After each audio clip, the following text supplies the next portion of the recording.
اللہ دا نام لئیے مولا دا نام لئیے، اللہ دا نام لئیے مولا دا نام لئیے، اللہ دا نام لئیے مولا دا نام لئیے، لئیے اللہ دا نام لئیے مولا دا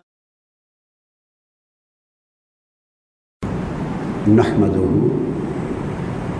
ونصلي ونسلم على سيدنا ومولانا محمد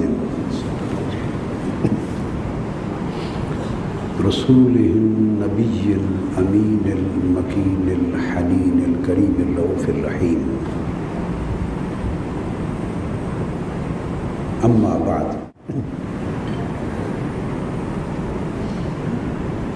أعوذ بالله من الشيطان الرجيم. بسم الله الرحمن الرحيم. يا أيها الذين آمنوا آمنوا صدق الله مولانا العظيم. معزز حاضرین، سامعین اور ناظرین، اللہ رب العزت کا شکر ہے جس کی توفیق سے ہم آج ایمان کے موضوع پر ایک سلسلہ وار درس حدیث شروع کر رہے ہیں. المنہاج السوی بالحدیث النبوی. تو یہ کتاب جو میں نے تازہ ہی انہی ایام میں اس کی ترتیب و تدوین کو اور تالیف کو مکمل کیا ہے، یہ حدیث نبوی صلی اللہ علیہ وآلہ وسلم کے موضوع پر ہے. ایک انتہائی جامع انتخاب ہے احادیث نبوی کا، اور 1000 کے لگ بھگ احادیث اس کتاب میں جمع ہیں.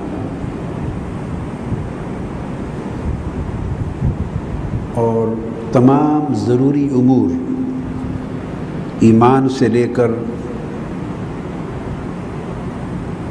عقائد، اخلاق اور تعلیم و تربیت کے جتنے اہم پہلو انسان کی انفرادی اور اجتماعی زندگی میں درکار ہوتے ہیں، ان ساروں کا ممکنہ حد تک حدیث نبوی کے ساتھ احاطہ کیا ہے. آج بحمد اللہ تعالی ہم اس موضوع کا درس شروع کر رہے ہیں اس کتاب کا، اور ابتدا کر رہے ہیں ایمان سے.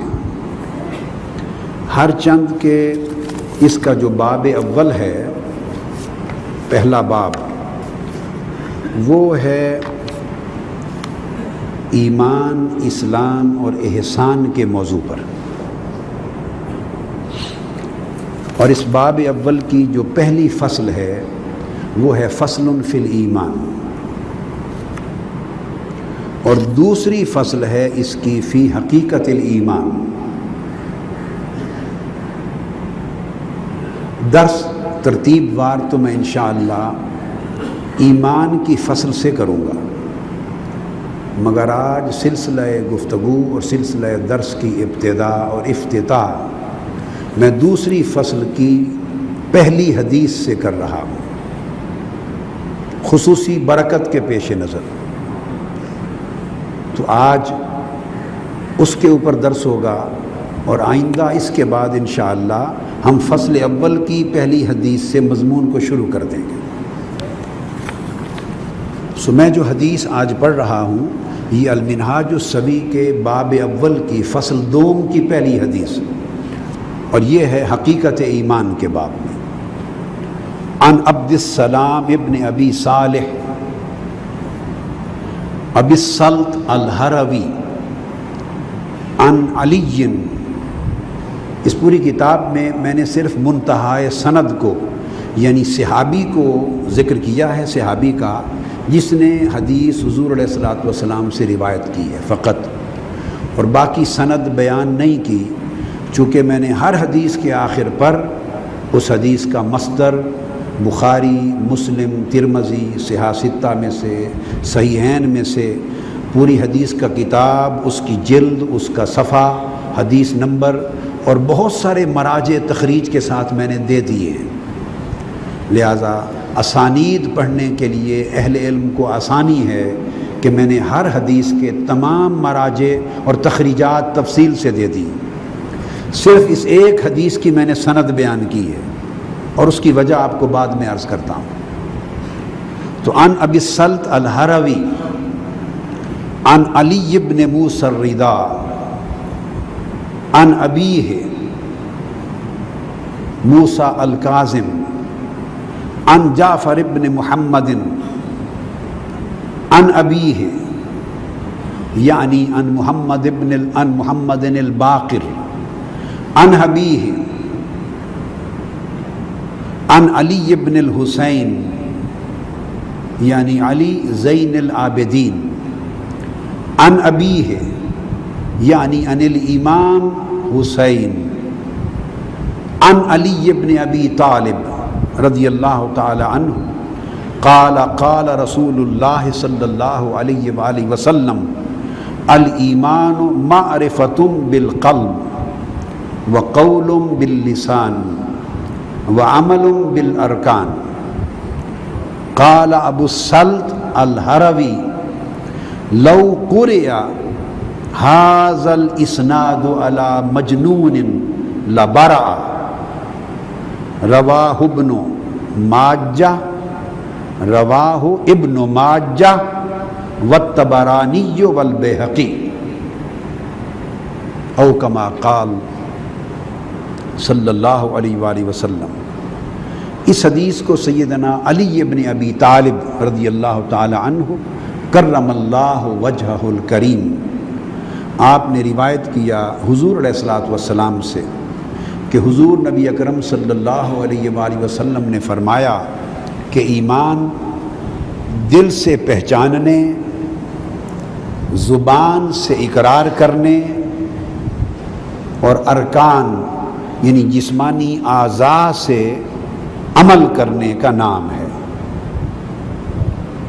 اس حدیث کے راوی ابو السلط الہروی جنہوں نے یہ حدیث سیدنا امام علی بن موسیٰ رضا سے روایت کی، اور امام ابو السلط الہروی سے امام ابن ماجہ نے روایت کی اور اپنی کتاب سنن ابن ماجہ میں اس کی تخریج کی، اس کو درج کیا۔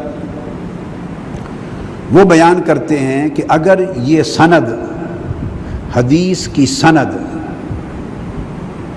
اور سند سے مراد وہ اسماء ہوتے ہیں راویوں کے، راویوں کا وہ چین، وہ سلسلہ ہوتا ہے جو یکے بعد دیگرے حضور علیہ الصلوۃ والسلام سے لے کر حدیث کی تخریج کرنے والے امام تک، جو اپنی حدیث کی کتاب میں اس کو درج کر رہے ہیں، ان تک وہ جو یکے بعد دیگرے سب راوی اس حدیث کو تسلسل سے روایت کرتے ہیں، بیان کرتے ہیں، ان کے اسماء کے پورے سلسلے کو سند کہتے ہیں، اسناد کہتے ہیں۔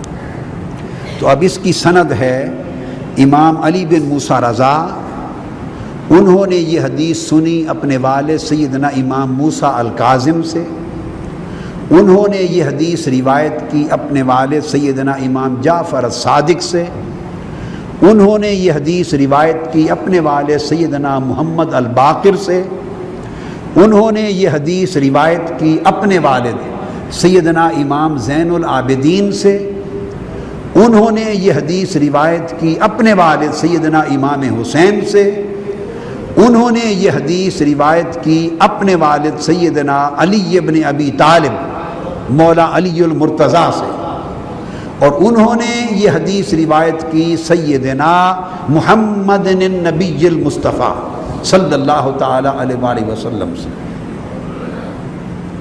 تو آقا علیہ الصلوۃ والسلام نے فرمایا کہ ایمان دل سے پہچاننے کا نام ہے، زبان سے ماننے کا نام ہے، اور جسمانی اعضاء سے عمل کرنے کا نام ہے۔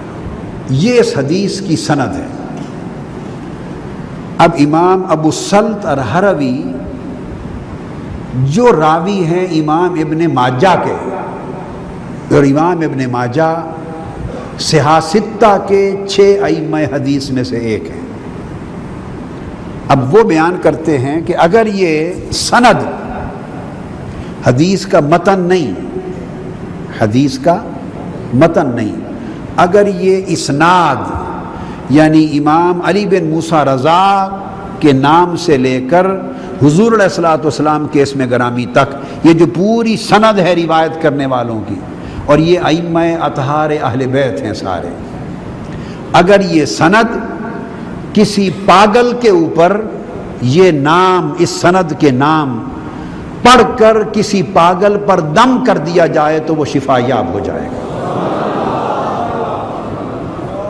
یہ خاص بات ہے، اور ذخیرہ حدیث میں یہ ایک عجیب بیان ہے جو کسی امام حدیث نے اپنی کتاب میں روایت کیا ہے۔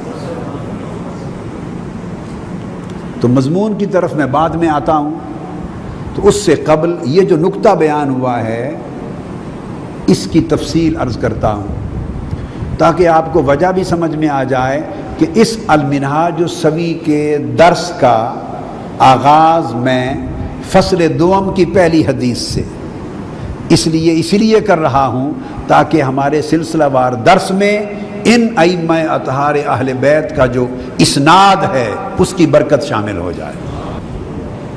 اب ایک بات یاد رکھ لیں کہ حدیث، جب لفظ حدیث بولا جاتا ہے تو اس کے اندر 2 حصے ہوتے ہیں، ایک اس حدیث کی سند ہوتی ہے اور ایک اس حدیث کا متن ہوتا ہے۔ متن وہ سبجیکٹ میٹر ہوتا ہے، وہ سبسٹینس ہوتا ہے، وہ مضمون ہوتا ہے، وہ بیان ہوتا ہے جو حضور نبی اکرم صلی اللہ علیہ وآلہ وسلم سے مروی ہے، جس کو حضور علیہ الصلوۃ والسلام نے بیان فرمایا، وہ مضمون ہے۔ جو مضمون یہاں شروع ہو رہا ہے کہ ایمان دل کی معرفت کا اور زبان کے اقرار کا اور اعضاء کے عمل کا نام ہے، یہ جو مضمون ہے اس کو حدیث کا متن کہتے ہیں۔ آپ اس کو انگلش میں ٹیکسٹ کہتے ہیں، یہ متن حدیث ہے۔ اور دوسرا حصہ حدیث کا اس کو کہتے ہیں سند یا اسناد، انگلش میں کہتے ہیں چین آف نیریٹرز یا چین آف ٹرانسمیٹرز، روایت کرنے والے افراد۔ حضور علیہ الصلوۃ والسلام سے جس نے سنا وہ صحابی، پھر ان سے جس نے سنا، پھر ان سے جس نے سنا، پھر انہوں نے جس کو بیان کیا، پھر انہوں نے جس کو بیان کیا، تو آقا علیہ الصلوۃ والسلام سے سننے والے پہلے شخص سے، صحابی سے وہ سند شروع ہوتی ہے اور ختم ہوتی ہے آ کر اس راوی پر جس سے صاحب کتاب نے، اگر وہ امام بخاری ہیں تو امام بخاری تک، امام مسلم ہیں تو امام بخاری یا مسلم نے جن سے سن کر اپنی کتاب میں روایت کیا۔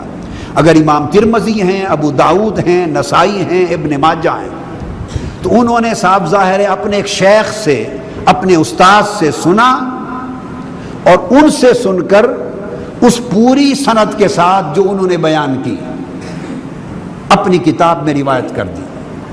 تو اس صحابی سے لے کر اس امام حدیث صاحب کتاب کے شیخ تک جن سے انہوں نے سن کر روایت کی، یہ جو 2 انتہاؤں کے درمیان ایک چین ہے، ادھر امام بخاری، مسلم، ترمذی، ابو داؤد، نسائی یا ابن ماجہ ہیں کتاب کے مصنف، مؤلف، اور ادھر آقا علیہ الصلوۃ والسلام ہیں اس مضمون کو بیان فرمانے والے۔ تو صحابی سے لے کر شیخ تک، اس امام کے شیخ تک، یہ جو پورے نام ہیں اس کو سند اور اسناد کہتے ہیں۔ اب قول ہے امام ابو السلط الہروی کا، اور یہ کون ہے؟ یہ امام ابن ماجہ کے شیخ ہیں، یہ وہ بزرگ ہیں جن سے امام ابن ماجہ نے اس حدیث کو سنا ہے، روایت کیا ہے، قول ان کا ہے، مگر ابن ماجہ میں اس قول کو بیان کرنے والے امام ابن ماجہ ہیں، وہ جو صحاح ستہ کے 6 اماموں میں سے ایک امام ہے۔ تو جب یاد رکھ لیں کسی کا قول ائمہ صحاح سیاستہ کے 6 اماموں میں سے کوئی امام جب کسی شیخ کا امام کا قول حدیث کے اینڈ پر نقل کر دیتا ہے تو اب اس کی صحت کی ذمہ داری صاحب قول پر نہیں صاحب نقل پر منتقل ہو جاتی ہے۔ اب گویا اس کی ذمہ داری امام ابن ماجہ پر ہے۔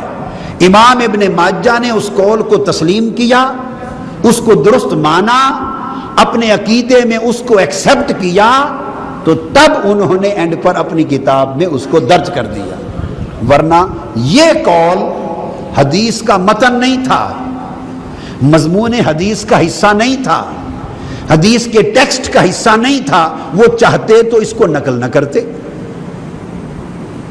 حدیث کا متن تو اسی قدر تھا نا کہ الایمان معرفۃ بالقلب وقول باللسان وعمل بالارکان۔ متن حدیث تو یہاں پر ختم ہو گیا۔ آقا علیہ السلام نے جو کچھ بیان کیا وہ مضمون تو ان 3 لفظوں پر، اس جملے پر ختم ہو گیا۔ امام ابن ماجہ چاہتے تو اسی پر ختم کر دیتے مضمون، دیٹس اٹ۔ اور پھر ہم آگے بیان کرتے رواہ ابن ماجہ والطبرانی والبیہقی، کہ اس کو امام ابن ماجہ نے روایت کیا، امام طبرانی نے روایت کیا اور امام بہقی نے روایت کیا۔ یہ جو اگلا حصہ ہے، قال ابو السلط لو قرئ ھذا الاسناد علی مجنون لبرا، اگر یہ اسناد یعنی یہ نام تسلسل کے ساتھ پڑھ کر کسی پاگل پر ان ناموں کو پڑھ کے دم کر دیا جائے تو وہ شفا یاب ہو جائے گا۔ یہ جو حصہ ہے یہ حدیث کا متن نہیں ہے، یہ امام ابو السلط ہروی کا قول ہے۔ اس قول کو درست مانا ہے امام ابن ماجہ نے، اس قول کی صحت کو تسلیم کیا ہے۔ اس قول میں جو عقیدہ بیان کیا گیا ہے کہ ان ناموں کو پڑھ کر دم کر دیں تو پاگل شفا یاب ہو جائے گا، انہوں نے اس بات کو حق مانا ہے، رد نہیں کیا، اس میں شک نہیں کیا، اس میں ان کو تعجب نہیں ہوا، اس میں کوئی شبہ واقع نہیں ہوا، اس کو عین حق اور صادق اور صحیح تسلیم کیا ہے اپنے عقیدے میں اور اپنے علم کے مطابق، تو تب انہوں نے اس حدیث کے متن کے بعد اس کو بیان کر دیا ہے، اور اب یہ سنن ابن ماجہ کا حصہ بن گیا ہے، سیاستہ کا حصہ بن گیا ہے۔ لہذا میں حدیث کے جس علمی نقطے پر آپ کی توجہ مبذول کرا رہا ہوں وہ یہ کہ اب میں اس کو امام ابو السلط ہروی کا قول کے طور پہ نہیں لے رہا، اب میں اس کو امام ابن ماجہ نے جو بات روایت کی ہے اس کو لے رہا ہوں۔ دیکھو نا، اگر میں کسی اپنے استاد سے، اپنے شیخ سے ایک بات سنوں اور وہ بات باقاعدہ کسی عقیدے پر، کسی تصور پر، کسی نظریے پر قائم ہو اور اس کا ایک معنی ہو، اس سے ایک عقیدہ اسٹیبلش ہوتا ہو، اس سے ایک پورا مفہوم اور مراد نکلتا ہو۔ آپ نے تو نہیں سنا ان سے، میں نے سنا اپنے شیخ سے، اور سن کر میں آپ کو میں بیان کروں، آپ کو میں بیان کروں، تو اب اس قول کی صحت کی ذمہ داری کس پر آ گئی؟ مجھ پر آ گئی کہ میں نے اس کو درست سمجھا تو آپ کو بیان کیا۔ اگر میں اس کو درست نہ سمجھتا تو میں اس حصہ کو آگے آپ کے سامنے بیان نہ کرتا۔ تو علمی قاعدہ ہے کہ نقل کرنے والا جب کسی کی بات کو لے کر آگے بیان کرتا ہے تو وہ اس کا ذمہ دار ہو جاتا ہے۔ رسول پاک صلی اللہ علیہ وسلم نے بذریعہ جبرائیل امین اللہ کا کلام سنا اور ہمیں روایت کر دیا۔ قرآن کیا ہے؟ یہ کلام الہی ہے اور ہم نے اللہ سے نہیں سنا۔ میں آپ کو اس علمی نقطے کی وضاحت دے رہا ہوں، ہم نے اللہ سے بولیے نہیں سنا۔ ہے کوئی شخص جو کہے میں نے خود اللہ سے سنا، الف لام میم ذالک الکتاب لا ریب فیہ، ہم نے تو نہیں سنا اللہ سے۔ کس کی مجال ہے جو یہ دعویٰ کرے؟ نہیں سنا۔ اللہ نے یہ کس کو سنایا؟ جبرائیل امین کو۔ جبرائیل امین نے آ کر حضور کو سنایا، اس کو روایت کہتے ہیں۔ اب آپ سمجھ گئے اس کو کیا کہتے ہیں؟ روایت کہتے ہیں۔ اللہ کا کلام اس نے جبرائیل امین کو سنایا، بتایا، جبرائیل امین نے آ کر من ون اللہ کا کلام آقا علیہ السلام کو سنایا، آقا کے قلب اطہر پر القاء کیا، تو اس کو روایت کہتے ہیں۔ اب آگے وہ روایت ہم تک پہنچی، حضور نے تلاوت کی، آقا علیہ السلام نے تلاوت کی، الف لام میم ذالک الکتاب لا ریب فیہ ھدی للمتقین، حضور نے پڑھا، صحابہ کرام نے، امت نے سنا اور پوچھا یا رسول اللہ یہ کیا ہے؟ تو آقا علیہ السلام نے بتایا یہ قرآن ہے، اللہ کا کلام ہے، جبرائیل کے ذریعے مجھ تک پہنچا ہے اور میں آپ کو سنا رہا ہوں۔ تو بھائی ہم نے تو قرآن کو قرآن مانا روایت مصطفیٰ سے،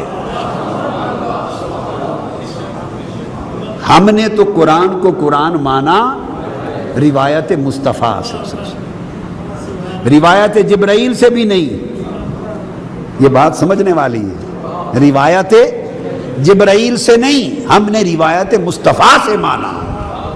مصطفیٰ نے روایت جبرائیل پہ اعتماد کیا، جبرائیل نے خدا کے قول کو سنا اور آگے بیان کیا، اور اس طرح اللہ براہ راست بھی حضور سے مخاطب ہوتے ہیں۔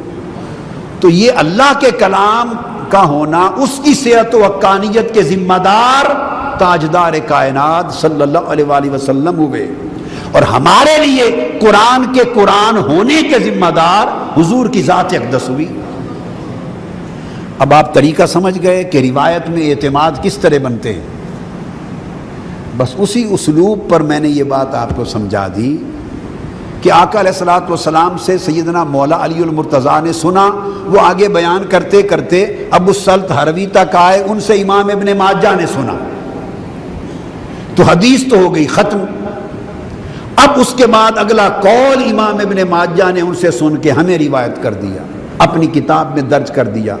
لہٰذا یہ جو دم والا حصہ ہے کہ ان اہل بیت کے اماموں کے نام کو پڑھ کے دیوانے پر دم کر دو، دیوانے پہ دم کر دو تو فرزانہ ہو جاتا ہے، یہ امام ابن ماجہ پر ہمارا اعتماد تو امام ابن ماجہ پر قائم ہے۔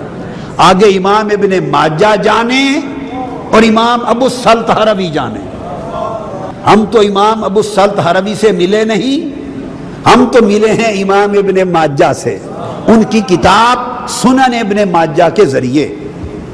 یہ تو یہاں تک نکتہ آ گیا آپ کا۔ اب اس اصول پر بات کرتا ہوں کہ یہ نام ہیں امام علی بن موسیٰ رضا، اس کے بعد اوپر دوسرا نام امام موسیٰ کاظم، پھر تیسرا نام اوپر امام محمد، امام جعفر الصادق، پھر چوتھا نام ان کے اوپر امام محمد الباقر، اوپر پانچواں نام امام زین العابدین، اور چھٹا نام سیدنا امام الحسین، ساتواں نام سیدنا علی المرتضیٰ، اور اوپر سب کے سیدنا محمد مصطفیٰ صلی اللہ علیہ وسلم۔ اب امام ابن ماجہ نے وہ قول روایت کیا، وہ فرماتے ہیں کہ یہ جو 8 نام ہیں، اور سند کہتے ہیں، سند میں آقا علیہ السلام کا اسم پاک شامل نہیں ہوگا، وہ تو حدیث عطا کرنے والے ہیں۔ سند شروع ہوتی ہے اس شخص سے جس نے حضور سے سنا، اس شخص تک جس نے امام ابن ماجہ کو بیان کیا، تو سند مولا علی المرتضیٰ پہ ختم ہوئی، اس سے اوپر تو خود صاحب حدیث ہو گئے، وہ تو آقا علیہ السلام کی ذات پاک آ گئی، اور جس کو جو برکت ملی وہ تو سارا خزانہ اور ساری برکتیں اور ساری نعمتیں، ساری رحمتیں اور سارے فیض اور ساری خیرات جس کو جو ملی ہے آگے سند والوں کو، وہ تو حضور کے قدموں سے پھوٹی ہے، وہ تو ملی اسی بارگاہ سے ہے۔ یہ جو 7 نام ہوئے، وہ فرماتے ہیں کہ اگر ان 7 ناموں کو پڑھ کر دم کر دیں تو پاگل شفا یاب ہو جائے گا۔ اب ان کے ناموں میں اتنی برکت، ان کے ناموں میں اتنی برکت، یہ بات قابل توجہ ہے، اس پر میں قرآن مجید کی روشنی میں اس پر گفتگو کرتا ہوں، سمجھاتا ہوں کہ کیا ناموں میں بھی ایسی برکت ہوتی ہے؟ کیا ناموں میں بھی ایسی برکت ہوتی ہے؟ تو جواب ہے ہاں، ناموں میں بھی برکت ہوتی ہے۔ تو سب سے پہلے ناموں کی برکت خود اللہ رب العزت کی سنت سے لیتے ہیں۔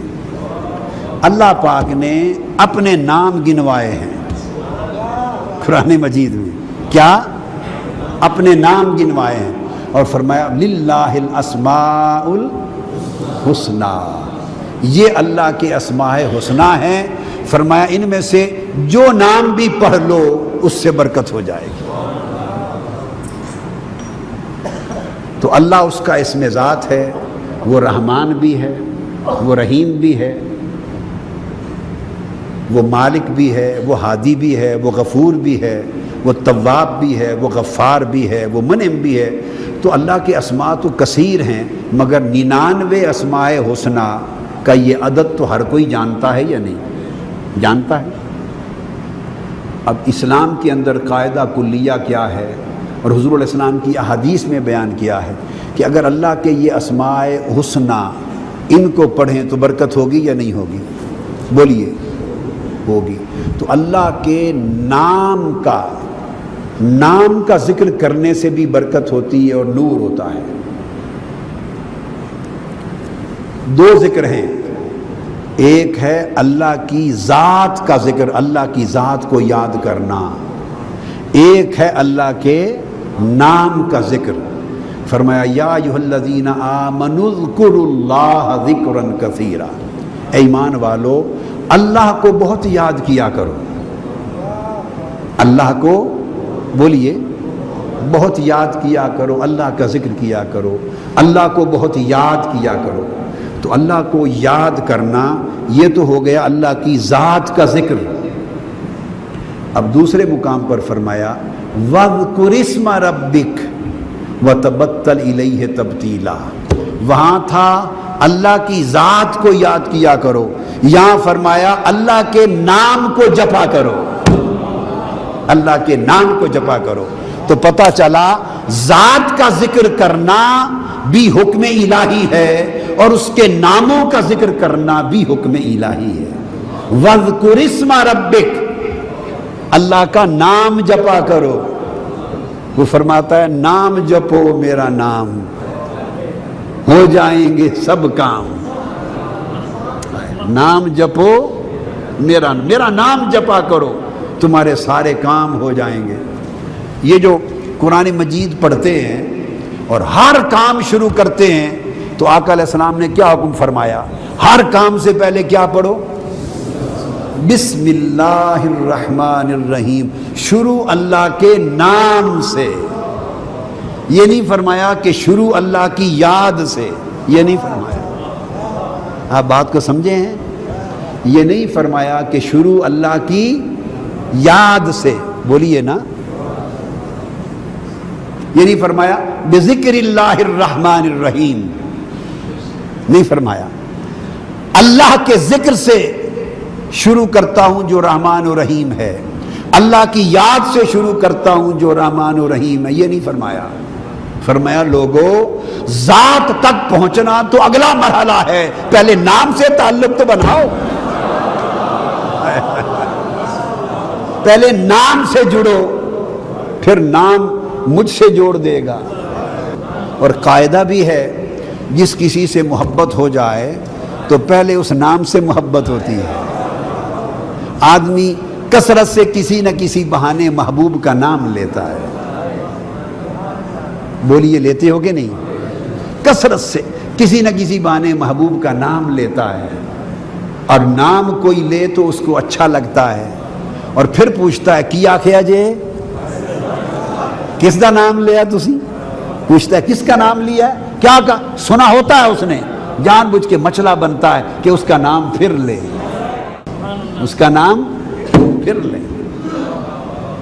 جب فرشتے جاتے ہیں، اللہ کو بعض بندوں سے محبت ہوتی ہے، اللہ کو بعض بندوں سے محبت ہوتی ہے، تو ان کے پاس سے جب فرشتے صبح اور شام کو جاتے ہیں، انہیں ذکر کرتا چھوڑ کر، عبادت کرتا چھوڑ کر، تو اوپر جا کے اللہ کے حضور پیش ہوتے ہیں، تو اللہ تعالیٰ پوچھتا ہے کتھوں آئے ہو؟ ہائے ہائے ہائے، فرشتوں سے پوچھتا ہے من این جئتم، تم کہاں سے آئے ہو؟ کیوں پوچھتا ہے؟ اور حدیث پاک میں آقا علیہ السلام نے فرمایا، بخاری اور مسلم شریف میں ہے، وَهُوَ أَعْلَمُ، آقا نے فرمایا حالانکہ وہ خود ان سے زیادہ بہتر جانتا ہے، وہ زیادہ بہتر جانتا ہے کہ کہاں سے آئے ہیں۔ وہ فرشتوں سے بھلا کیوں پوچھ رہا ہے؟ کیا اس لیے پوچھ رہا ہے کہ اس کو علم نہیں؟ تو پوچھنا لا علمی کی دلیل نہیں ہوتی۔ بعض لوگوں کو بڑے مغالطے لگتے ہیں، آقا علیہ السلام نے پوچھ لیا تو بعض لوگ سمجھتے ہیں کہ حضور کو علم ہوتا تو پوچھتے کیوں؟ نادان لوگوں، پوچھنا لا علمی نہیں ہوتا۔ پوچھنے کا مطلب ہمیشہ لا علمی نہیں ہوتا، پوچھنے کے کئی راز ہوتے ہیں، تمہیں کیا خبر پوچھنے والا کس خیال سے پوچھ رہا ہے۔ ممکن ہے جس سے پوچھ رہا ہے اسی کا سبق پکوانے کے لیے پوچھ رہا ہے، اسی کا سبق پکوانے کے لیے پوچھ رہا ہے۔ تم اس کو لا علم بنا رہے ہو، وہ تمہاری لا علمی دور کرنے کے لیے پوچھ رہا ہے۔ سناؤ، اللہ پوچھتا ہے کہاں سے آئے ہو، تو کیا اللہ کو پتہ نہیں ہے؟ لا علمی ہو گئی؟ نہیں، حضور نے اس کا جواب دے دیا، وَهُوَ أَعْلَمُ، حدیث میں، حالانکہ وہ خود جانتا ہے کہاں سے آئے ہیں، پھر پوچھتا ہے کہاں سے آئے ہو۔ کیوں؟ وہ اسے سن کر لطف آتا ہے کہ بتائیں کہ مولا فلاں بندوں کے پاس سے آئے ہیں، وہ جو فلاں ہیں جن کے پاس سے آئے ہیں وہ مولا کے محبوب ہیں، وہ فرشتوں کی زبان سے سننا چاہتا ہے، اور جب ان کی زبان سے سنتا ہے اس کی شفقت کو مزہ آتا ہے، اس کی محبت کو مزہ آتا ہے، اس کی شفقت کو مزہ آتا ہے، اس کا کرم جھوم جھوم اٹھتا ہے، اس کی عنایت جھوم جھوم اٹھتی ہے۔ وہ سنتا ہے، بولیں کہاں سے آئے ہو، وہ بتاتے ہیں فلاں کے پاس سے آئے ہیں، تو بات ختم ہو گئی۔ تو پھر وہ اللہ پاک پوچھتا ہے جب تم آئے تھے تو وہ کیا کر رہے تھے؟ یہ بخاری شریف، مسلم شریف متفق علیہ حدیث ہے اللہ کے ذکر کے باب میں۔ صحیح بخاری، صحیح مسلم، ترمذی، ابو داؤد، سیاستہ بھری پڑی ہے، متفق علیہ حدیث اللہ کے ذکر اور مجالس ذکر کے باب میں، مجالس ذکر کے باب کی حدیث ہے۔ اللہ پاک پوچھتا ہے وہ کیا کر رہے تھے، اور پھر حضور نے فرمایا اسی مقام پر وَهُوَ أَعْلَمُ، حالانکہ وہ خود جانتا ہے کہ وہ کیا کر رہے تھے، مگر وہ چاہتا ہے کہ فرشتے بولیں اور میں سنوں، فرشتے بولیں اور میں سنوں۔ تو کبھی وہ نام سنتا ہے، پسند کرتا ہے نام۔ تو عرض یہ کر رہا تھا، اللہ پاک نے فرمایا بسم اللہ الرحمن الرحیم، شروع اللہ کے نام سے۔ کبھی آپ نے کبھی غور نہیں کیا، کبھی نہیں نا غور کیا ہیں؟ غور کروانے والے نہیں رہے، کون غور کرے گا؟ وہ دور گزر گئے، غور کے دور گزر گئے۔ تو یہ غور نہیں کیا لوگوں نے کہ اللہ نے یوں نہیں فرمایا بذکر اللہ الرحمن الرحیم، اللہ کی یاد سے شروع جو رحمان و رحیم ہے، نہ یوں نہیں فرمایا، بلکہ فرمایا بسم اللہ الرحمن الرحیم، اللہ کے نام سے شروع۔ تو نام اور ذات میں کچھ فرق تو ہے نا، تعلق بھی ہے اور فرق بھی ہے۔ کیا تعلق بھی ہے اور فرق بھی ہے؟ فرق اور تعلق دونوں چیزیں ہیں۔ تو فرمایا اللہ کے نام سے شروع، اور نام کیوں کہا؟ چونکہ ابھی تو شروع ہو رہا ہے۔ وہ کہتا ہے کہ شروع تو نام سے کرو نا، ختم ذات پہ جا کے کر لینا۔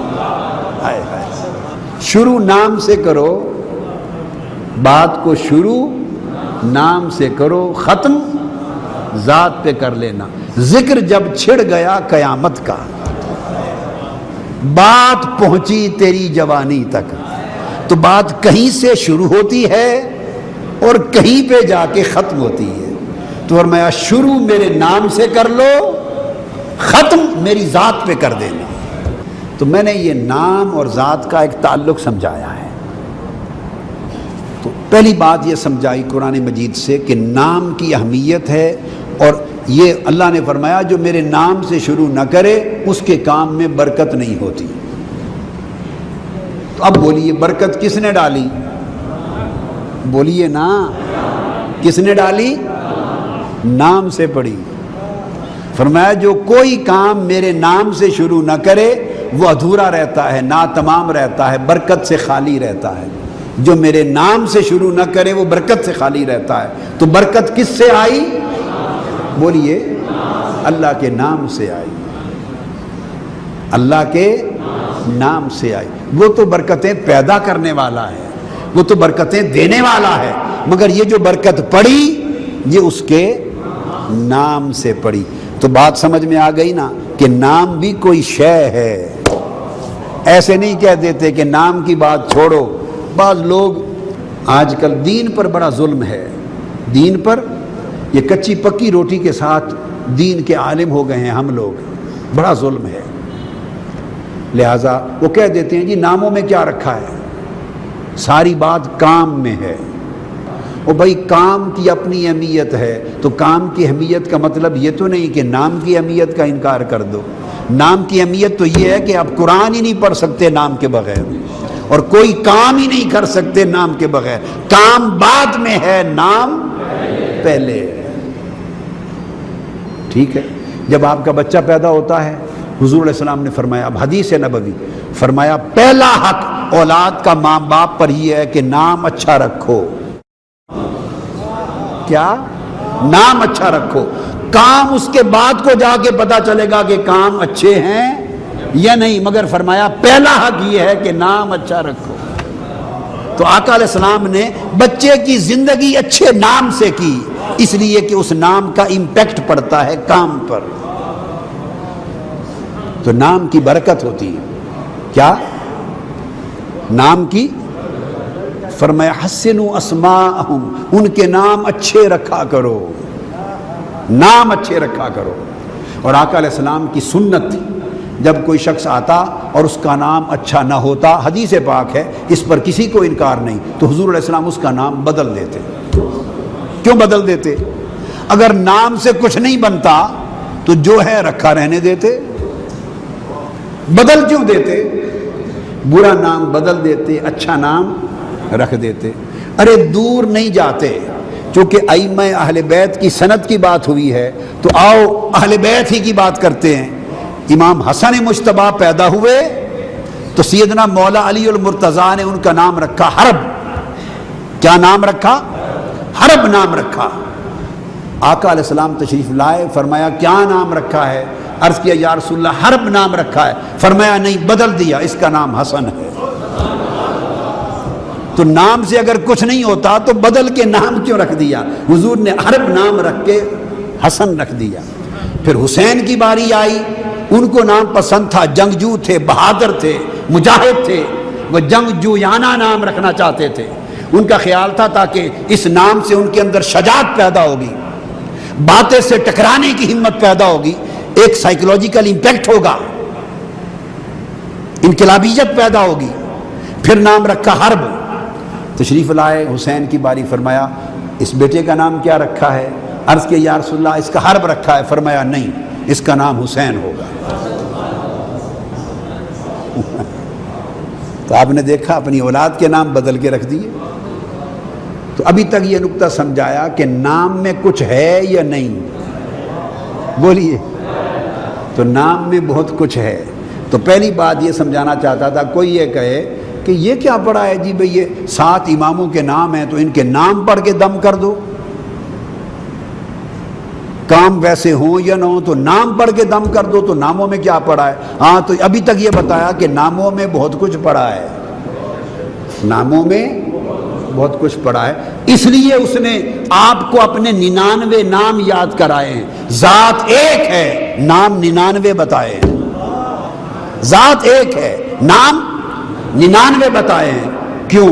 اگر کسی کو میری ذات سے علم کی طلب ہو تو وہ علیم علیم کا ورد کرے، اگر کسی کو رحمت کی طلب ہو تو وہ رحیم یا رحیم کا ورد کرے، اگر کوئی مجھ سے بخشش چاہتا ہو، ایک ہوں میں، ایک ہوں دینے والا، تو وہ یا غفار کا ورد کرے، کوئی توبہ کی قبولیت چاہتا ہے تو یا تواب کا ورد کرے، کوئی محتاج غریب ہے مالدار ہونا چاہتا ہے یا غنی یا مغنی کا ورد کرے، کوئی اولاد کا طالب ہے یا اول کا ورد کرے، کوئی عطائیں چاہتا ہے میری ذات سے یا وہاب کا ورد کرے۔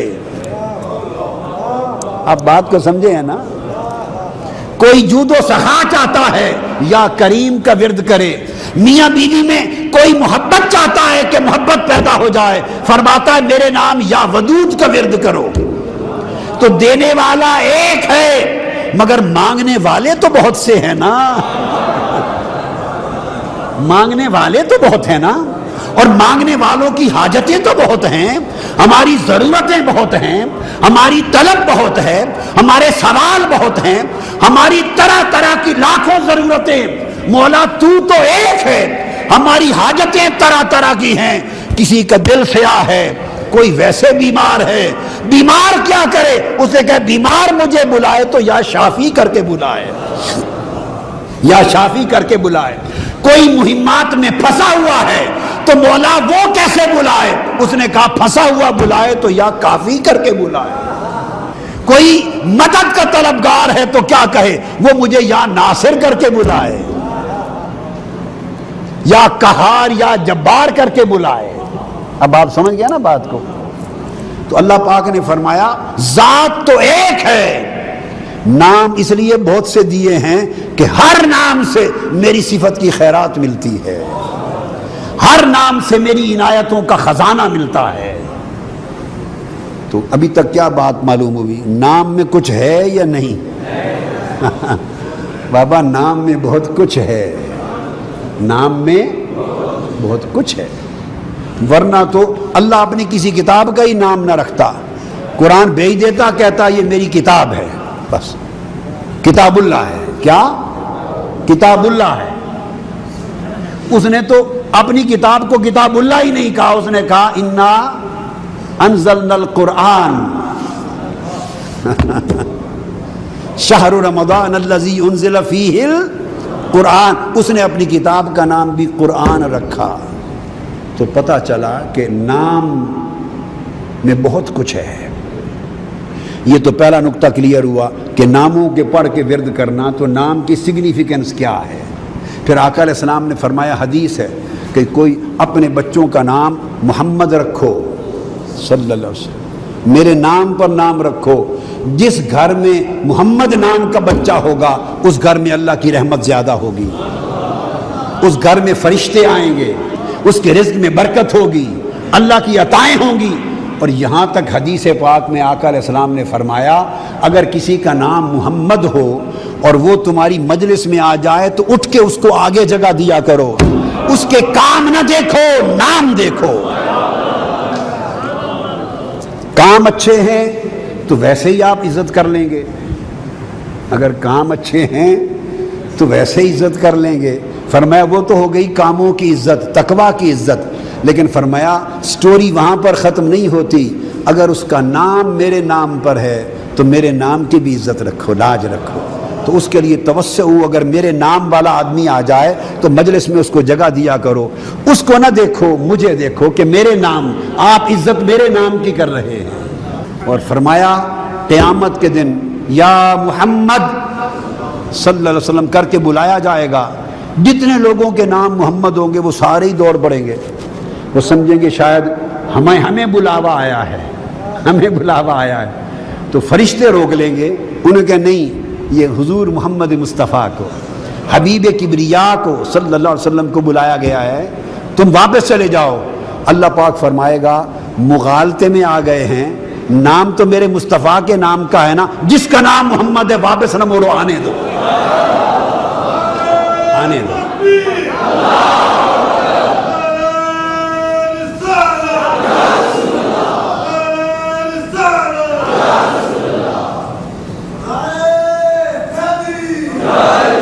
تو یہ آپ سمجھ گئے نام میں کیا اہمیت ہوتی ہے۔ ایسے نام پڑھ کے پھونک مار دینی تو شفا ہو جاتی تھی، نہ کوئی آیت، نہ حدیث، نہ ورد، نہ وظیفہ۔ ایسے نام کسی کو تو نہیں پتا بھی اندر کی، اس نے تو لب ہلتے ہی دیکھے ہیں نا، ایسے کیا پتا کیا پڑھا ہے، بس نام پڑھ دیں۔ مقصود سمجھانا یہ تھا کہ ناموں کی اہمیت اور اس کی برکت کا کبھی انکار نہیں کرنا چاہیے، یہ حق ہے۔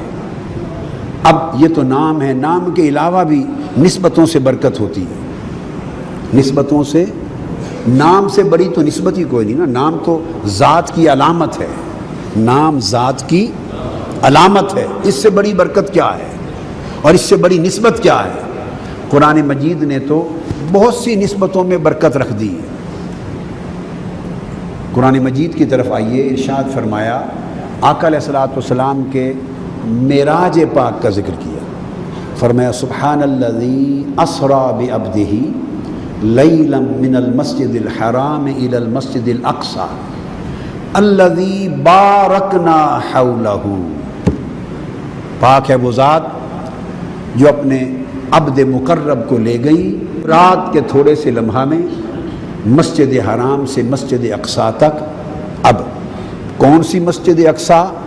الذی بارکنا حولہ، وہ مسجد اقصی جس کے ماحول کو، ارد گرد کو ہم نے برکت دے رکھی ہے، یعنی القدس، ملک فلسطین، کنعان، ملک شام کا وہ خطہ، ملک شام کا وہ خطہ، فرمایا بارکنا حولہ، اس کے ارد گرد کے علاقے کو ہم نے برکت والا بنا دیا ہے، مبارک بنا دیا۔ تو مسجد اقصی تو ہوئی مسجد، اللہ کا گھر، وہ تو ہوا قبلہ اول، وہ ہوا القدس، لیکن بات یہاں القدس کی نہیں ہو رہی، بات ہو رہی ہے بارکنا حولہ، جس کے ارد گرد کے علاقے کو ہم نے مبارک بنا رکھا ہے۔ وہ علاقہ کیا ہے؟ وہاں بہت سے انبیاء علیہ السلام پیدا ہوئے، بہت سے انبیاء علیہ السلام کی رہائش رہی، بہت سے انبیاء علیہ السلام ہجرت کر کے وہاں آباد رہے، بہت سے انبیاء کا وہ مسکن تھا علاقہ، اور بہت سے انبیاء کا وہ مدفن ہے، ان کے مزارات وہاں ہیں۔ چونکہ بہت سے انبیاء علیہ السلام کے مولد ہیں، ولادت کی جگہیں ہیں، ان کے مسکن ہیں، ان کے مدفن ہیں، یا ان کے گھر ہیں یا ان کے در ہیں، یا ان کے گھر ہیں یا ان کے در ہیں، یعنی مزارات ہیں، دربار ہیں۔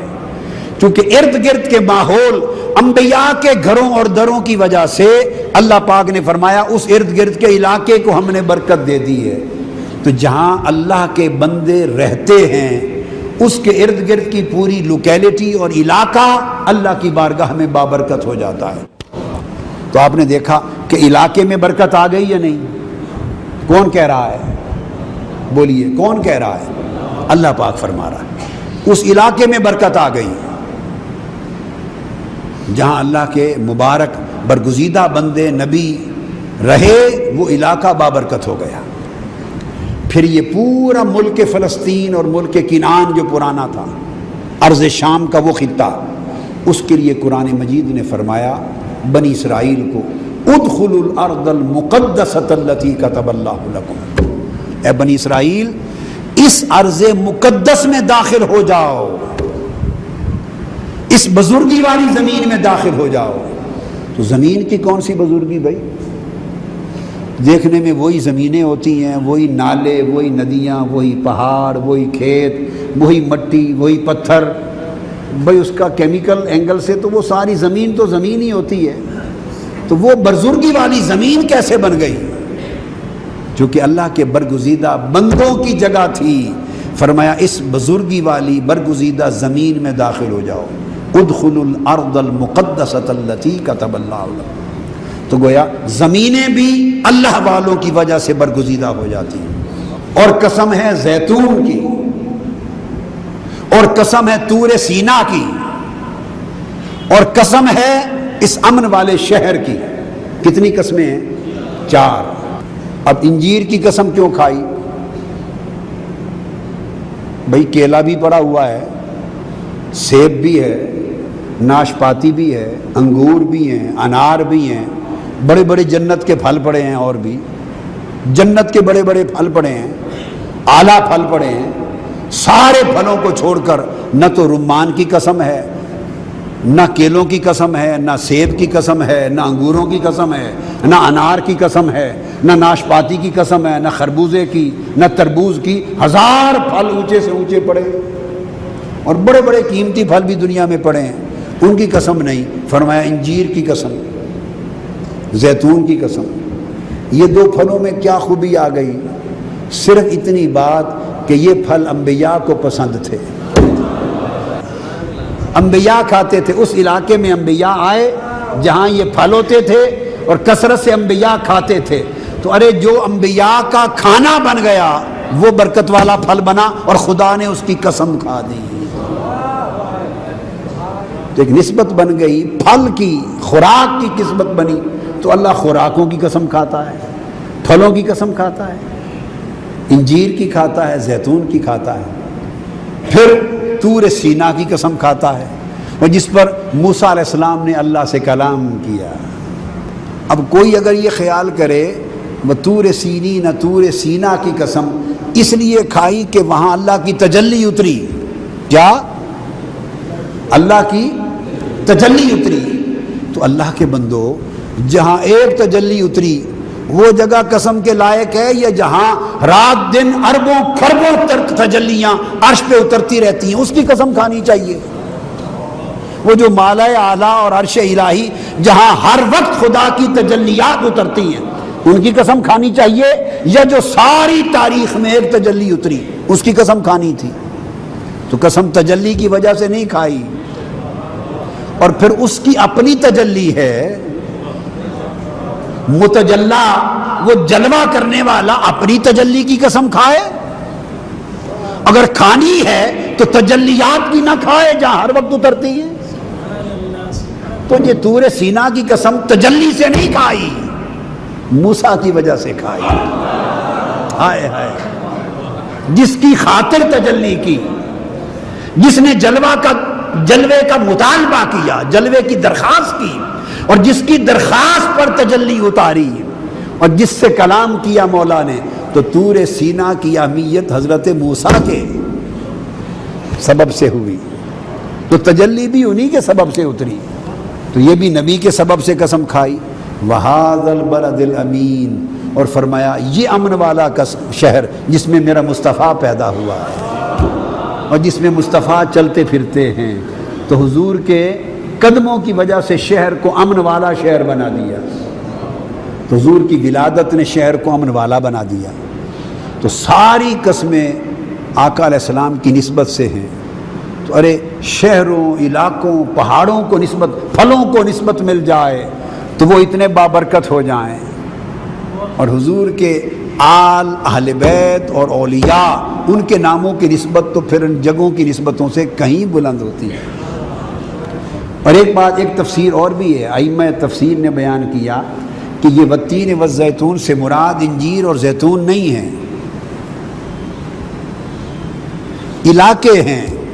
قسم ہے ان بستیوں کی جہاں انجیر اگتی ہے، ہائے ہائے ہائے، قسم ہے ان پہاڑوں کی اور ان علاقوں کی جہاں انجیر کا پھل اگتا ہے۔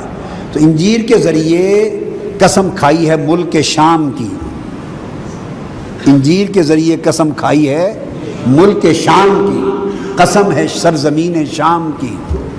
والزیتون، اور قسم ہے اس شہر کی، ملک کی جہاں زیتون اگتا ہے، اس کے ذریعے قسم کھائی ہے بیت المقدس کی۔ ملک شام یہ حضرت ابراہیم کا مسکن ہے، بیت المقدس حضرت داؤد اور سلیمان علیہ السلام سے لے کر حضرت موسیٰ علیہ السلام سے لے کر عیسیٰ علیہ السلام کا مسکن ہے۔ تو قسم ہے مسکن انبیاء کی جہاں زیتون اگتا ہے، قسم ہے مسکن ابراہیم کی جہاں انجیر اگتا ہے، کا پھل اگتا ہے، اور قسم ہے طور سینا کی وہ جہاں موسیٰ کے قدم لگے اور تجلی ہوئی، اور قسم ہے شہر مکہ کی جہاں مصطفیٰ چلتا پھرتا ہے۔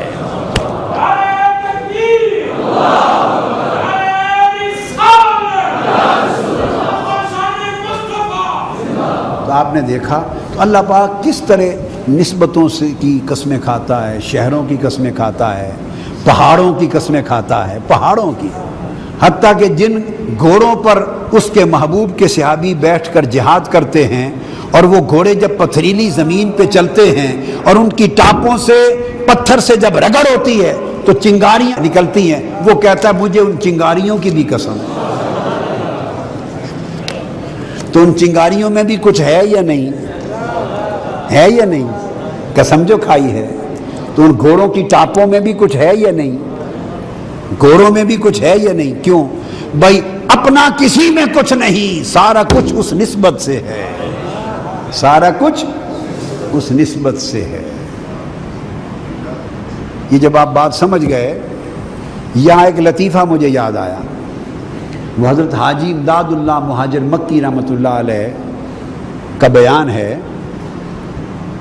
ان کی مجلس میں حضرت حاجی امداد اللہ مہاجر مکی رحمۃ اللہ علیہ ہندوستان کے بڑے بڑے اکابر علماء دیوبند کے بھی وہ پیر و مرشد ہیں، اور بھی بہت سارے مشائخ اور علماء کے پیر و مرشد ہیں، بڑی برگزیدہ شخصیت۔ تو حاجی امداد اللہ صاحب مہاجر مکی رحمۃ اللہ علیہ کی مجلس میں ایک شخص نے، ایک عالم دین بیٹھے تھے، ایک شخص نے بات کر دی بغداد شریف کی، کوئی تذکرہ کر دیا کہ بغداد شریف اور اجمیر شریف، کسی ضمن میں اس طرح شہروں کا نام لیا اور ساتھ شریف کہہ دیا، کہ بغداد شریف اور اجمیر شریف کی کیا بات ہے، ایسے کہہ دیا۔ وہ مولانا صاحب بیٹھے تھے، انہوں نے اعتراض کر دیا، اس نے کہا بھئی یہ اجمیر اور اجمیر ہے، شریف کیسے ہو گیا؟ اور بغداد بغداد ہے، وہ شریف کیسے بن گیا؟ اس نے کہا شہر ہیں، شہروں جیسے شہر ہیں، تو آپ بغداد کہیے، اجمیر کہیے، یہ شریف کیسے بن گئے؟ حاجی امداد اللہ مہاجر مکی رحمۃ اللہ علیہ چونکہ صوفیاء میں سے تھے، اہل اللہ عرفاء میں سے تھے، تو وہ پھر اللہ والے جھگڑا نہیں کرتے، اللہ والے حکمت کے ساتھ بات سمجھا دیتے ہیں، اور غیر اللہ والے جھگڑا کرتے ہیں، غیر اللہ والے جھگڑا کرتے ہیں، اہل اللہ نہیں کرتے۔ آپ چپ کر گئے، تھوڑی دیر میں ایک اور صاحب مجلس میں آئے، وہ اس عالم دین کو جانتے تھے، تو وہ مجلس میں بیٹھتے ہی سلام کیا، اور سلام کر کے اسی عالم سے مخاطب ہو کے انہوں نے پوچھا کہ حضرت آپ کے مزاج شریف کیسے ہیں؟ انہوں نے کہا حضرت آپ کے مزاج شریف کیسے ہیں؟ تو جو حضرت صاحب تھے، حضرت مولانا صاحب، انہوں نے کہا الحمدللہ نہایت اچھے ہیں۔ بس بات ہو گئی۔ حاجی امداد اللہ مہاجر مکی رحمۃ اللہ علیہ نے فرمایا مولانا مزاج ہے، شریف کب سے بن گیا؟ مزاج تو مزاج ہے، آپ کا مزاج شریف کب سے بن گیا؟ تو کہا اگر آپ کا مزاج شریف ہو سکتا ہے تو بغداد اجمیر کو بھی بخش دیجئے، وہ بھی شریف ہو سکتے ہیں۔ یہ آپ کا مزاج ہے، شریف ہے، وہ غوث العظم کا شہر ہے، وہ خواجہ اجمیر کا شہر ہے۔ تو جب شرافت نسبت سے ہوتی ہے، شرافت نسبت سے ہوتی ہے، اگر برے لوگ بھی بستے ہوں تو اس نسبت میں برے لوگوں کو نہیں دیکھتے، برے لوگوں کو نہیں دیکھتے۔ تو رب نے جس سرزمین کو الارض المقدسۃ التی کتب اللہ لکم کہا، اس میں نافرمان یہودی بھی تو بستے تھے، نافرمان یہودی بھی بستے تھے۔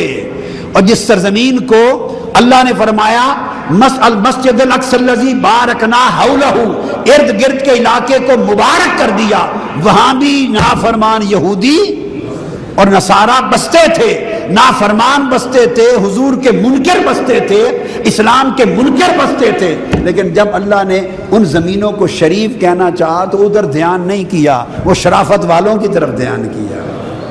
تو یہ نسبت جو ہے وہ برکتوں کی نسبت ہوتی ہے۔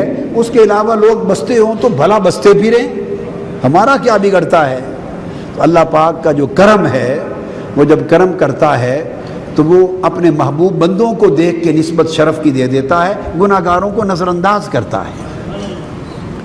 یہ تمام مثالیں قرآن مجید سے اور حدیث سے صرف اس لیے دی کہ بات سمجھ میں آ جائے کہ ناموں کی نسبت آقا نے فرمایا خیر القرون قرنی ثم الذین یلونہم ثم الذین یلونہم، سب سے اعلیٰ زمانہ میرا زمانہ ہے جس میں میں سانس لیتا ہوں، پھر میرے صحابہ کا زمانہ، پھر تابعین کا زمانہ۔ تو ارے جن میں برگزیدہ نفوس نے سانس لیے اور وہ رہے، وہ زمانے سب زمانوں سے افضل ہو گئے یا نہیں؟ بولیے، افضل ہو گئے نا. تو ارے نام کو نسبت ہو جائے کسی برگزیدہ سے تو نام میں برکت آ جاتی ہے، علاقے کو نسبت ہو جائے تو علاقہ مبارک ہو جاتا ہے. بستی، بخاری شریف میں حدیث آتی ہے وہ بنی اسرائیل کا ایک شخص جس نے 99 قتل کیے تھے، کس نے؟ اور ایک مولوی صاحب کے پاس چلا گیا کہ 99 قتل کیے ہیں تو کیا اب بھی میری توبہ قبول ہونے کا کوئی امکان ہے؟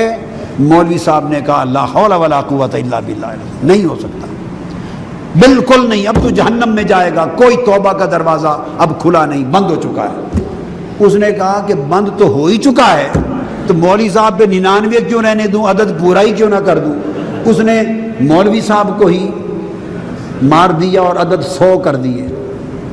اس کے بعد اسے پھر خیال آیا، کسی فقیر کے پاس گیا، اللہ والے کے پاس گیا، پوچھا کہ 100 کا قاتل ہوں، کیا اب بھی میری بخشش کی کوئی سبیل ہے؟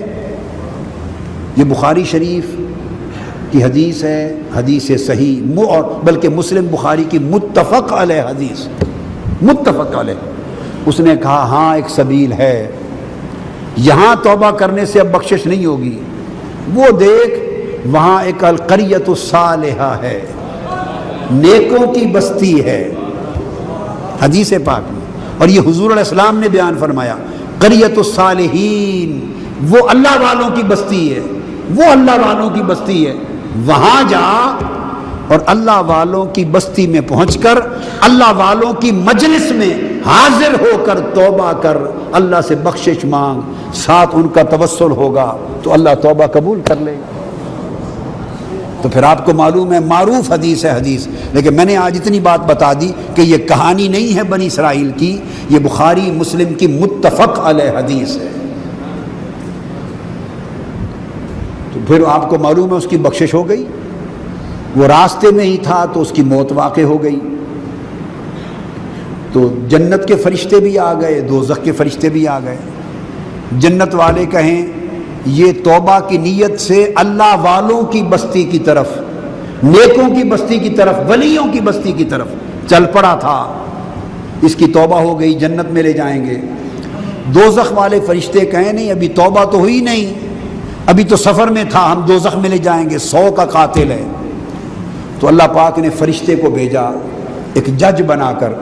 اس نے کہا بھائی جھگڑو نہیں، دونوں طرف کا فاصلہ ناپ لو، جدھر فاصلہ کم ہو ادھر ہی لے جاؤ. اگر نیکوں کی بستی کی طرف فاصلہ کم ہے تو جنت میں لے جاؤ، اگر اس کے گھر کی طرف پچھلی بستی کی طرف فاصلہ کم ہے تو دوزخ میں لے جاؤ. ان کو فیصلہ پسند آیا تو وہ دونوں فاصلہ ناپنے میں لگ گئے، فاصلہ ناپنے میں لگ گئے. تو فارسی میں کہتے ہیں رحمت حق بہانہ می جوید، بہا نمی جوید. اللہ کی رحمت بخشنے کے لیے بہانے تلاش کرتی ہے، ڈھیروں ڈھیر تلاش نہیں کرتی. وہ فاصلے ناپنے میں لگ گئے. اللہ نے حکم دیا زمین کو میرے ولیوں کی طرف کا فاصلہ زمین سکڑ کے تھوڑا کر دے، اور اس کے شہر کی طرف کا فاصلہ زمین پھیل جا زیادہ کر دے، تاکہ جب ناپ ہو تو ولیوں کی طرف کا فاصلہ کم نکلے. چونکہ یہ شخص میرے مقرب محبوب ولی بندوں کی طرف چل کر توبہ کرنے کے ارادے سے گھر سے نکل پڑا ہے، اب میری رحمت بخشش کے سوا کچھ اور گوارا نہیں کرتی. وہ فاصلہ کم ہو گیا.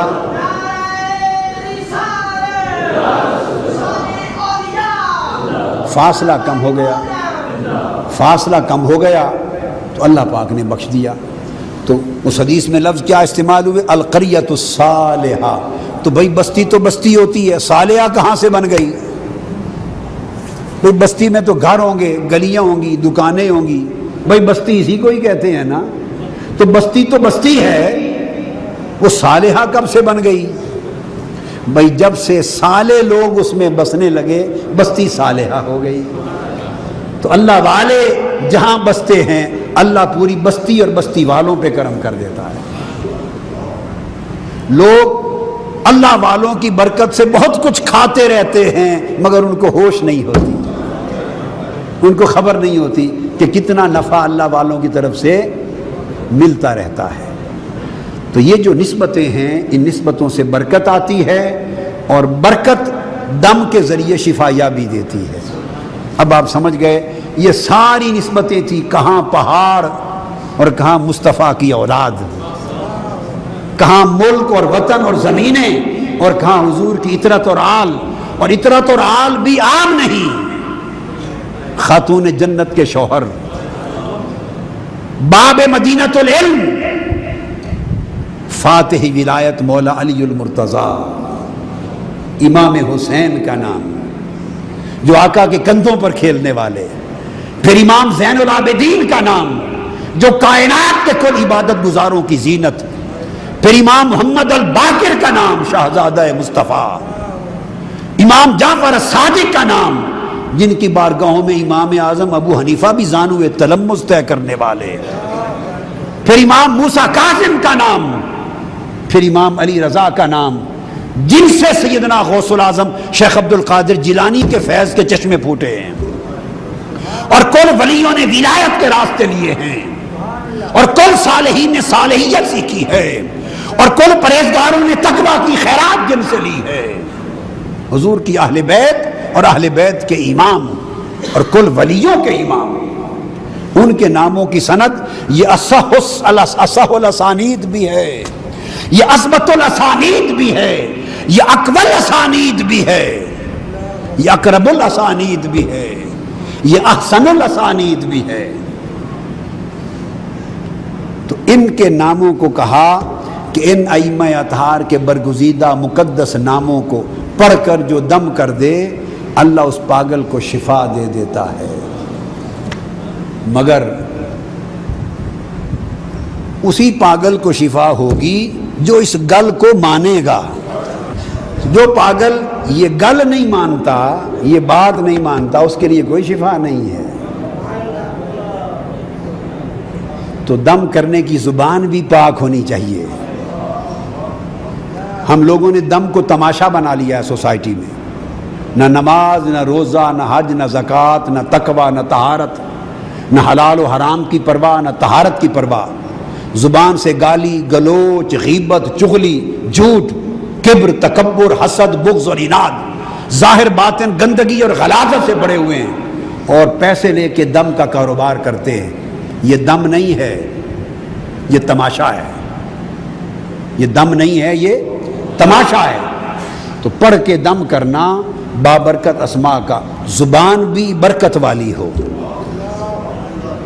اسی زبان سے برکتوں کے چشمے پھوٹتے ہیں جو زبان اللہ کے ذکر کے ساتھ، تقویٰ کے ساتھ، طہارت کے ساتھ، وجود تقویٰ اور طہارت کے ساتھ اس لائق ہوں کہ اللہ ان برگزیدہ ہستیوں کی برکتیں اس شخص کی زبان سے جاری فرما سکے، تعلق ہو قلبی روحانی ان کے ساتھ۔ تو آج کا بیان اسی سند کی برکت پہ ختم کرتا ہوں، اور ایمان کا معنی اور مضمون انشاءاللہ تعالی اگلے درس سے شروع کریں گے۔ آج اتنی بات معلوم ہوئی کہ برکت والوں سے جڑنا چاہیے، برکت والوں سے جڑنا چاہیے، اور برکت والوں جیسا ہونے کی کوشش ہونی چاہیے، ان کے نقش قدم پہ چلنا چاہیے۔ اس طرح اللہ برکت کے چشمے پھوٹ دیتا ہے۔ اس لیے اللہ رب العزت نے پہلا سبق سورہ فاتحہ میں یہ دیا، اہدنا الصراط المستقیم صراط الذین انعمت علیہم۔ باری تعالیٰ سیدھی راہ دکھا، اور سیدھی راہ کون سی ہے؟ اللہ والوں کی راہ ہے۔ نہیں فرمایا سیدھی راہ اللہ کی راہ ہے، نہیں، اللہ کی راہ کا دعوے دار تو ہر راہ والا ہے، جس سے پوچھو کہتا میں اللہ والا ہوں، میری راہ اللہ کی راہ ہے۔ نہیں فرمایا رسول کی راہ سیدھی راہ ہے، چونکہ یہ دعویٰ بھی ہر شخص کر رہا ہے، ہماری راہ سنت ہے، ہم اہل سنت ہیں، ہم منہاج السنہ ہیں، ہم منہاج الہدا ہیں، ہم طریق ہدا پر ہیں، ہم خدا و رسول کی راہ پر ہیں، ہر بندہ اس کا دعوے دار ہے۔ اس لیے اللہ پاک نے وہ لفظ جس کا دعویٰ ہر کوئی کرے وہ استعمال ہی نہیں کیے۔ یہ بھی نہیں فرمایا قرآن کی راہ، یہ بھی نہیں فرمایا حدیث و سنت کی راہ، یہ نہیں فرمایا شریعت کی راہ، حالانکہ ہیں یہی راہیں۔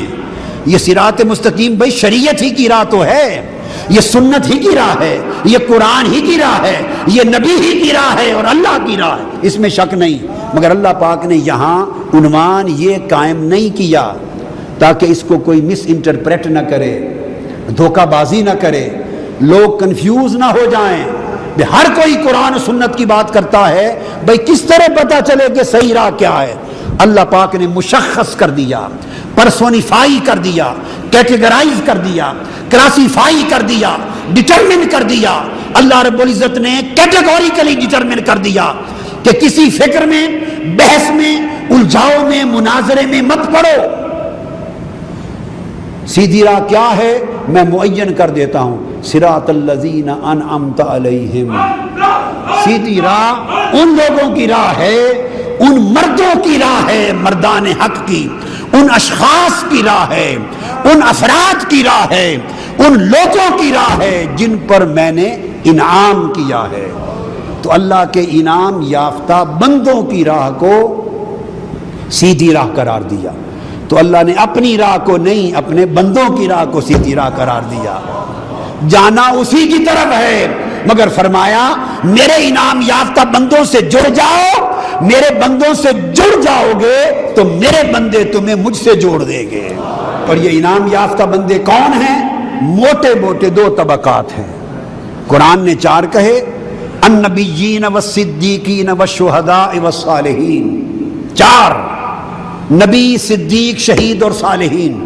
ان کو کیٹیگرائز کر دیں تو سادہ لفظوں میں دو لوگ ہیں، انبیاء کی جماعت اور اولیاء کی جماعت۔ انبیاء کی جماعت اور اولیاء کی جماعت، ان کی راہ سیدھی راہ ہے۔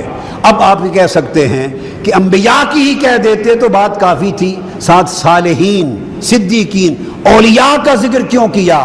بھائی بڑا سادہ سا جواب ہے، اللہ آپ کی سمجھ میں ڈال دے۔ وہ یہ اس لیے ذکر کیا کہ انبیاء کا آنا اب بند ہو چکا، اب انبیاء کی راہ دکھانے کے لیے اولیاء آتے رہیں گے، اولیاء آتے رہیں گے۔